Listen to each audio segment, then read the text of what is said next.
Mr. Walls. Mr. Barletta. Thank you. I've gone through this report here, and to be honest with you, I don't know where to start. I mean, we could probably spend weeks talking about all the abuse and the different items of abuse. And to be honest with you, it actually makes me sick to my stomach. So I don't want to go there, because I think the public will eventually see what's happened. I think there's a bigger problem here. I think there's a much bigger problem here, because you see, the people back home in my district in Pennsylvania, they may not be able to go on one vacation this year, not one, because of the price of gas. They're hardworking, blue-collar Americans. And to look at reports where the GSA spent $136,000 on a scouting trip before the conference is more than upsetting. And I'm just fortunate that I have the opportunity to be here today to get some of this off my chest. But most Americans don't have that chance. They won't be able to stand here and get it off their chest what they feel. My 1 year here, I'll tell you, I've seen more waste, fraud, and abuse in this government, and it's absolutely frightening. It's frightening, the way our federal government works, and how we treat hardworking taxpayers' dollars, and laugh, and those videos literally make me sick. Mr. Peck, you said that you told someone that someone told you that the food at your party in your suite was covered. Who did you tell?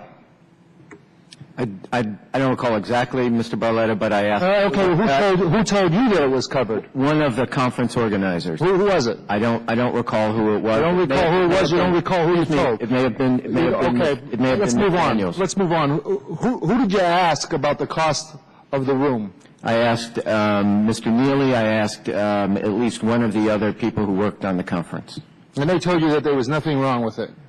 Who was the other person? It was either Ms. Daniels or one of the other people who had worked on the conference. Is this the only time that you've witnessed any type of abuse in the GSA? With this conference, was this the only example that we could talk about today, or were there other times other than this?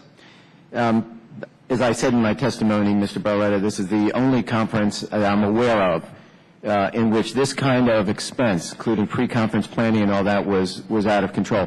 Most of the GSA meetings and conferences I attended were focused on the business of the General Services Administration and trying to do a better job getting real estate for the government.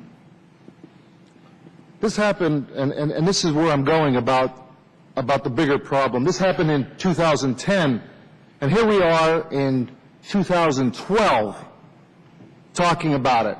But it didn't end there. That wasn't just a one-time deal here. Just this year on February 4th, Regional Commissioner spent 17 days in Guam, 17 days this year. Who does that in private sector? Who does that? Who leaves their job for 17 days?